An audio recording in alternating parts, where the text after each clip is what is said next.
So we had the privilege this summer, many of you will know, of going to the Pyrenees, the French side of the Pyrenees. Absolutely stunning. As you drive towards them, you see rank after rank of mountains, just this majesty sort of laid out in front of you. And it's not until you're actually in the midst of the mountains, actually driving through the valleys, that you realize how massive and how truly majestic they really are. And it's not really until you're actually stood at the foot of one of these mountains, or you're actually making your way up one of these mountains, that you realize, oh no, this is really big.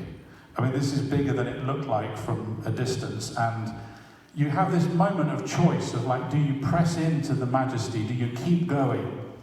Or actually, do you retreat and you decide that you're going to admire from a distance? As a church, we've been looking at the gospel according to John, and John has been introducing us to the majesty of Jesus. He's led us on this journey into Jesus' majesty. And John begins his message by highlighting to us 7 incredible signs that Jesus performed. Signs that John believes would convince us beyond all doubt that Jesus was God in human form. That Jesus turned water into wine. That Jesus healed a man who was on death's doorstep, and he healed him from a completely different postcode from the one that the man was in. That Jesus walked right into the middle of a pagan temple where people were seeking healing, and Jesus found a man who'd been an invalid for 38 years, and in front of everybody, he healed him. That Jesus multiplied food, a small lunch of some bread rolls and some fish, and he multiplied it into being enough food to feed a crowd probably in excess of 15,000 people. That Jesus spoke to a storm in the sea, and with a word, stopped it like that. That Jesus found a man who had been born blind. He didn't have the apparatus to actually be able to see. And Jesus created that apparatus in that moment and gifted him sight. And Jesus stood at the tomb of a man who'd been dead for 4 days and called him out. And out he came. And John lays those things before us and invites us to consider those signs and to consider what it is that they point to, and to begin to think about, well, what does that mean for us? You know, if Jesus had done just one of those things, that would have been enough. That would have been impressive. We would have been wowed by that.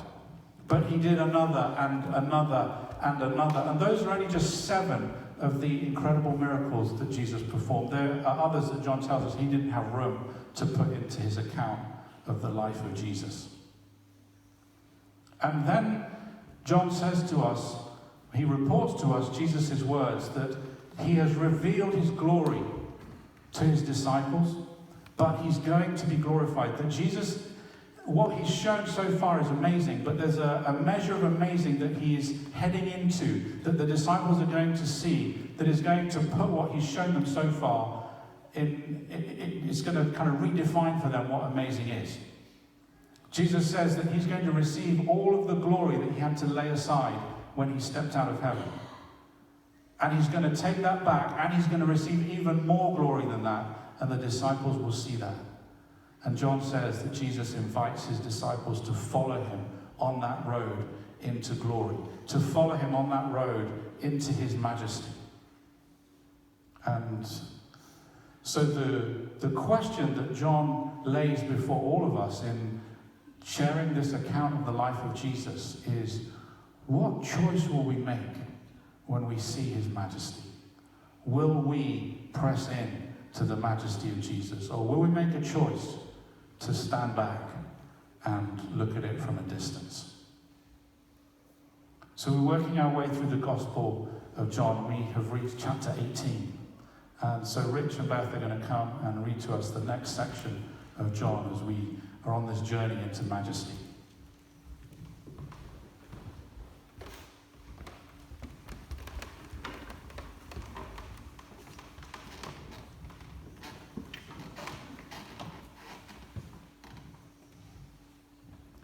After Jesus finished this prayer, he left with his disciples and went across the Kidron Valley to a place where there was a garden.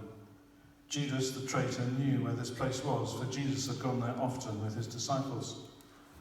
The Pharisees and the leading priests had given Judas a large detachment of Roman soldiers and temple police to seize Jesus.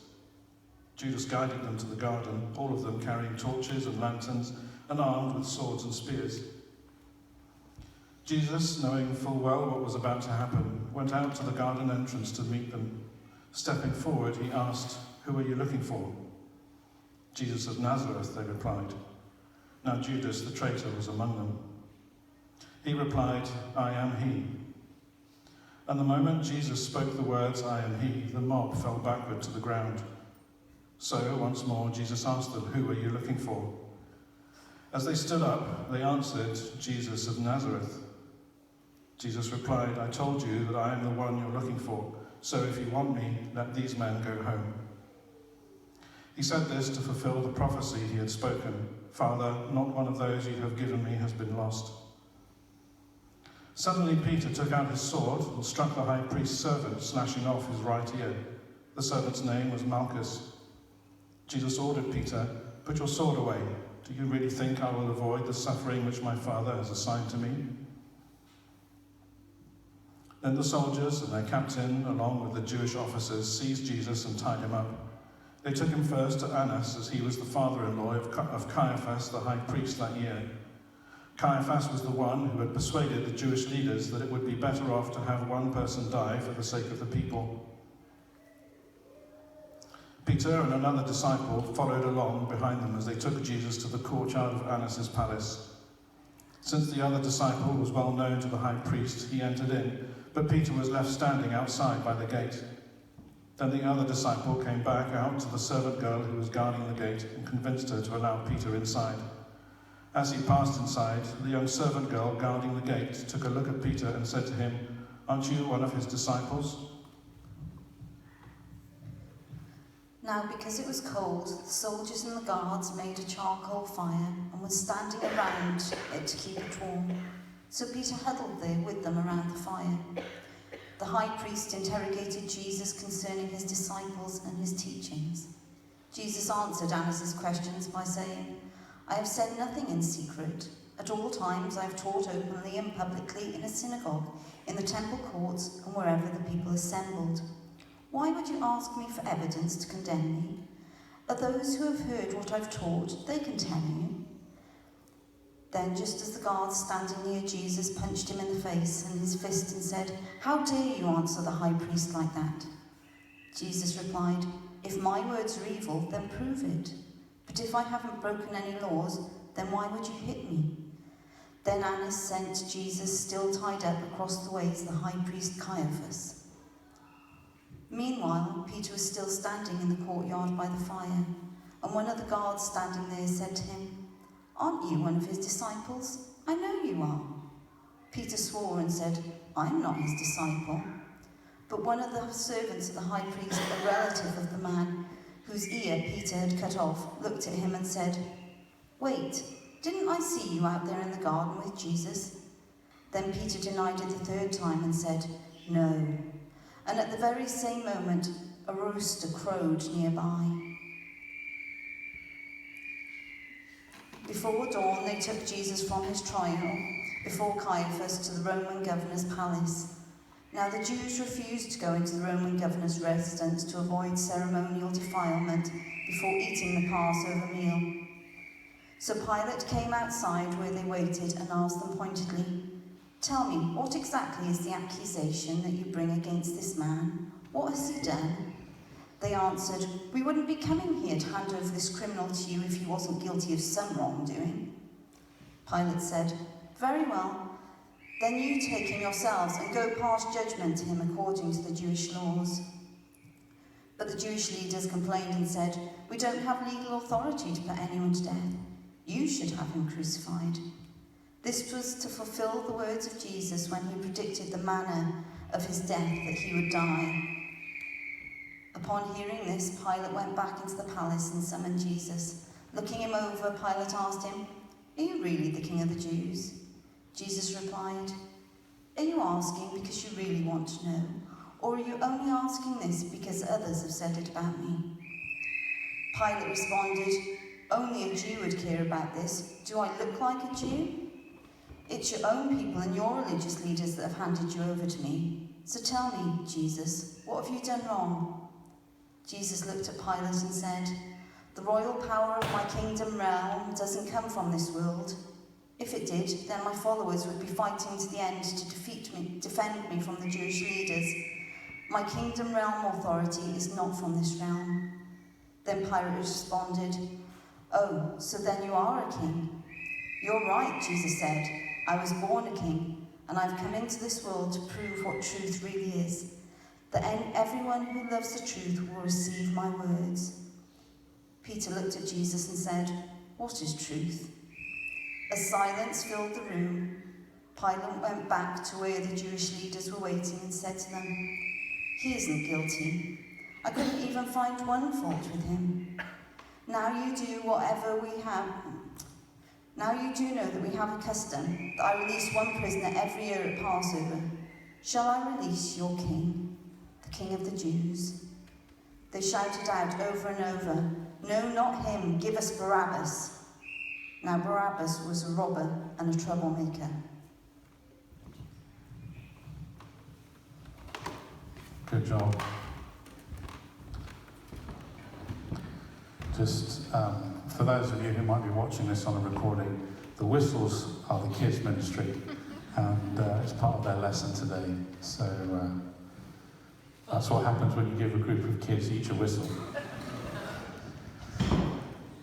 Okay, so that was a whole chapter in one go. There was a lot there, and we don't have time to take it apart bit by bit and cover all of it. But I think that one of the things that John is hoping that we will take away from this chapter is to just notice how the different people in the chapter are responding to Jesus. And John wants to leave us with a question, which is, how would you respond to Jesus? Which of these people are you most like? So, in order of which they appear, let's just go through the passage and talk about the different people that are involved. Judas. Are you like Judas? So Judas was invited by Jesus to be one of his followers. Judas was there in the boat when Jesus spoke to the storm and said, "Stop." And Judas was there outside the tomb when Jesus called Lazarus out, and he saw this, what was a body, coming out alive. Judas was there when Jesus spoke to this man that had been born blind, and he saw someone who had never seen anything in his life, seeing for the first time.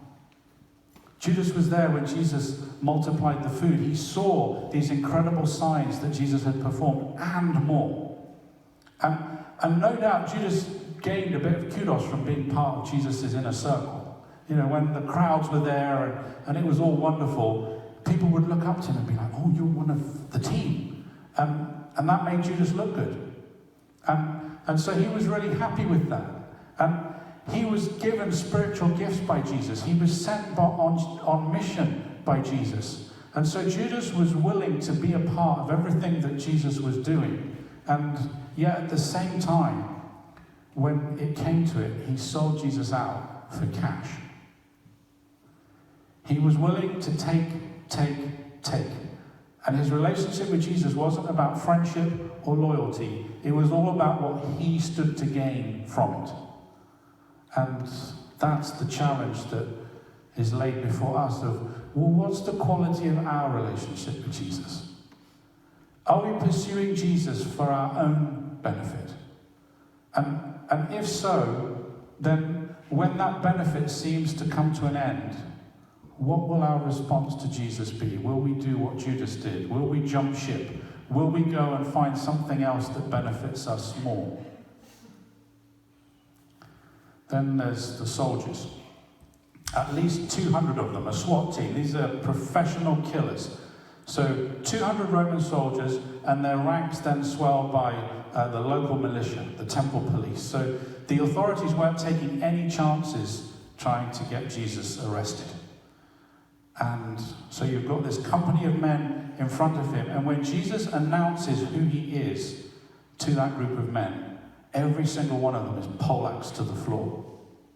Not one of them is left standing. The same voice that spoke to the storm on the sea just announced who he was, and everyone is floored. Not one of those soldiers thought, I wonder who this is that we're messing with. Not one of them hesitated to follow through on the mission that they'd been given to arrest Jesus and to bring him in. They were simply following the orders that they had been given. Do you know there are people out there today, there may even be some here in this room, whose idea of Jesus is based completely on what someone else has said. They have no evidence themselves that Jesus is whatever has been said about him, but because someone has said, this is what I think about Jesus, that is what they think about Jesus, and they are just blindly living with someone else's opinion of Jesus. Then there's Annas and the religious rulers. So Annas had been the high priest. The Romans sacked him, and they replaced him with one of his sons, and then they sacked that son and replaced him with another of Annas' sons, and then they sacked that one and the next one. So 4 of his sons had been high priests, all of them been sacked, and now his son-in-law was the high priest. But in Jewish thinking, if you were high priest, you had that role for life. And so for any of those sons or for his son-in-law to have any authority, they had to defer to Annas, because all the Jews knew and believed that he was the legitimate high priest. They weren't going to buy into what the Romans were doing. And so Annas was really the one who was still in charge. And he had decided that they were going to destroy Jesus. But he wanted to give it a little bit of a look of being a legal process. The thing is that Annas and the religious rulers broke 21 of their own laws in the process of trying Jesus.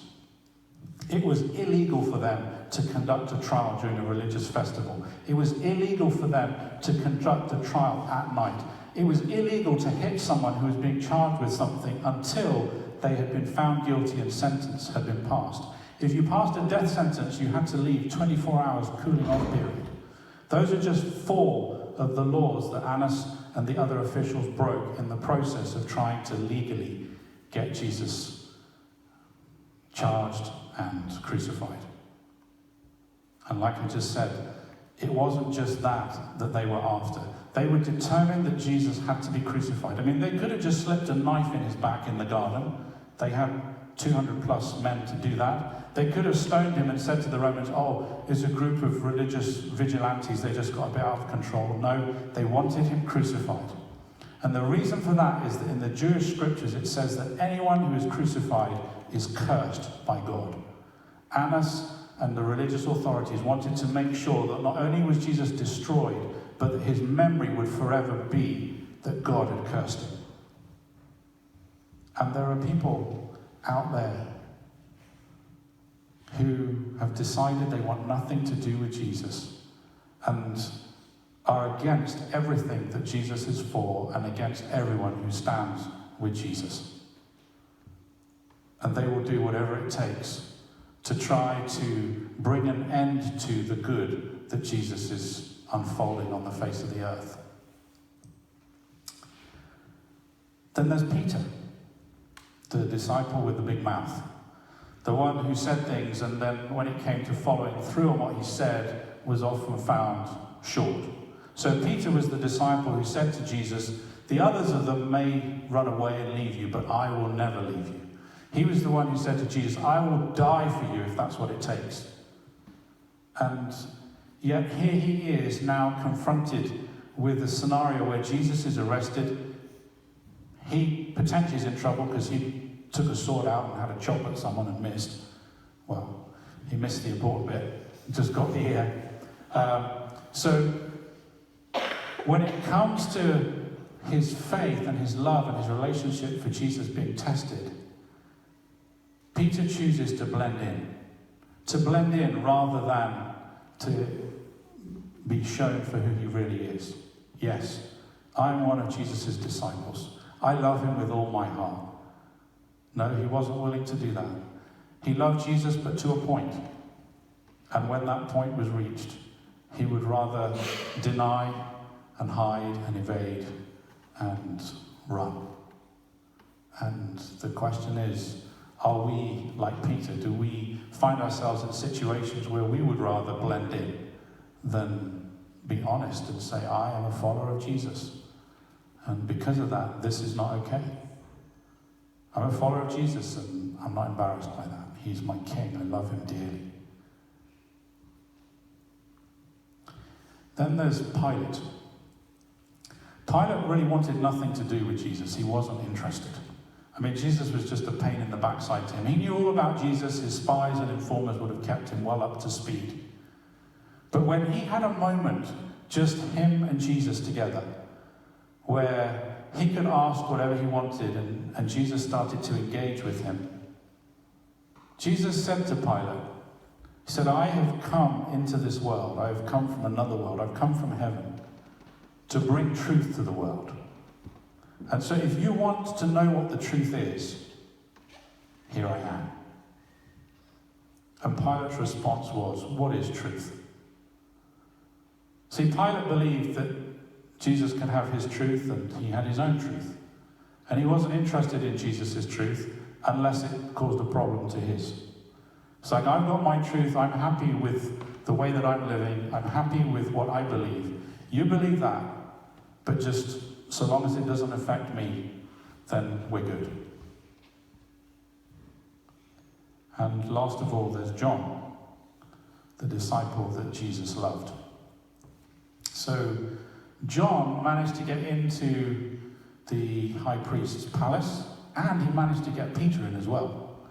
So the suggestion is that John's family, because his father had a fishing business, the suggestion is that they supplied the high priest's house with fish. So John was the fish delivery man, and that's how he got in to the palace. He turned up and then, it's the fish man. Yes, you can go in. And then he could come back to the gate and say, this is my helper. And in goes Peter.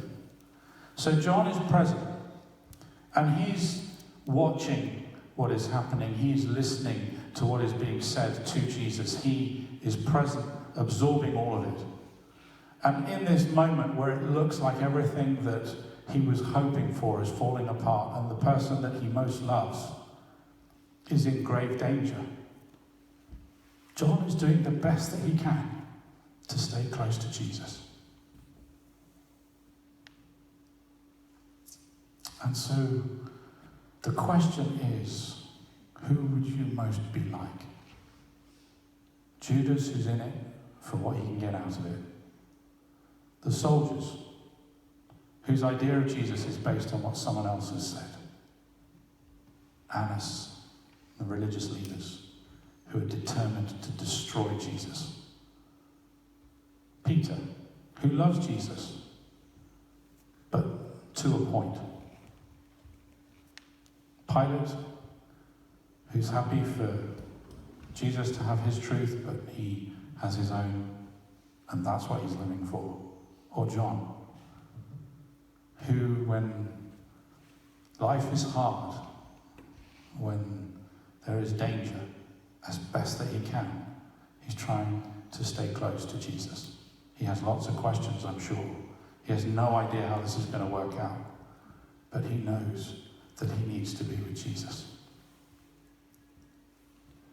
You see, Jesus came from heaven to earth with a message from God. The message was that God has not abandoned us, that God has sent us a Savior and a King, that God has sent us somebody who is going to teach us how to live right, and somebody who's going to put right all that has gone wrong, all that is wrong, and all that is going wrong.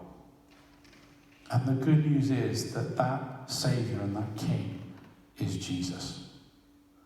And Jesus offered everybody who would accept his invitation the opportunity to leave the life that they've been living behind, to recognize that they are spiritually bankrupt, and to receive the gift of a brand new life, to be adopted into God's family, and to receive the promise that they will be part of his kingdom forever. And for those who reject that invitation, they will still meet Jesus, but they will meet him one day as judge rather than as Savior. And Jesus lived, he was crucified and died, he rose from the dead, and then he ascended to the highest place in heaven to prove that he has all the power and he has all the authority. And he says, I am coming back, and I will come back to judge the earth. And the question that faces all of us, the question that faced all of those people as they interacted with Jesus in that moment is, what will you do in the face of his majesty? Will you step in? Will you turn away? Or will you hold back and watch from a distance?